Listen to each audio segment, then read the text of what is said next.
Баршаңызға қайырлы күн достар. Бүгін сіздермен тұмау кезіндегі резистол тамшысын қалай қолданылуы керек туралы пайдалы ақпаратпен бөлісемін. Менің каналыма тіркеле кетіңіздер. Резистол препаратының құрамында отаны оңтүстік Африка болып табылатын пеларгония седаи тамырынан алынған экстракт бар. Экстракты ішу арқылы қабылдаған кезде ауру белгілерінің азайғаны байқалған. Резистол тамшысының негізгі екі түрі болады: 20 мл және 50 мл. Ішуге арналған резистол ерітіндісі ашық қоңыр түсті тамшы респираторлық жүйе ауруларын емдеуге арналған. Қазіргі таңда педиатрлардың көбісі осы резистолды тағайындап жатыр.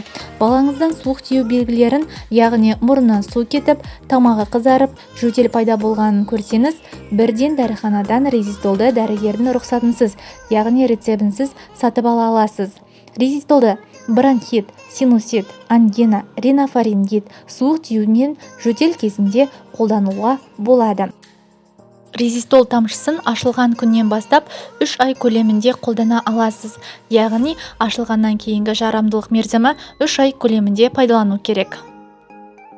Резистолдың қолданылуы дозасы: ересектерге 18 жастан жоғары 30 тамшыдан күніне 3 рет қабылдайды. 12-ден 18 жас аралығындағы балаларға 22 тамшыдан күніне 4 рет. 6-дан 12 жас аралығындағы балаларға 20 тамшыдан күніне 3 рет. 1 жастан 6 жасқа дейінгі балаларға 10 тамшыдан күніне 3 рет қабылдайды.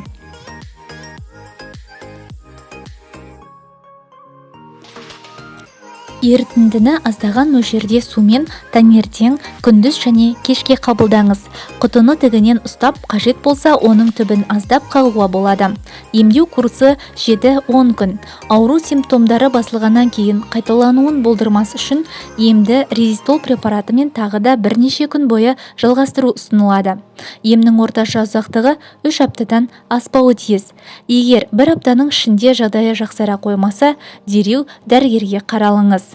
Омыраудағы балаларға препаратты қолдануға қатысты жеткілікті деректер болмауына байланысты резистолды 1 жасқа дейінгі балаларға қолдануға болмайды.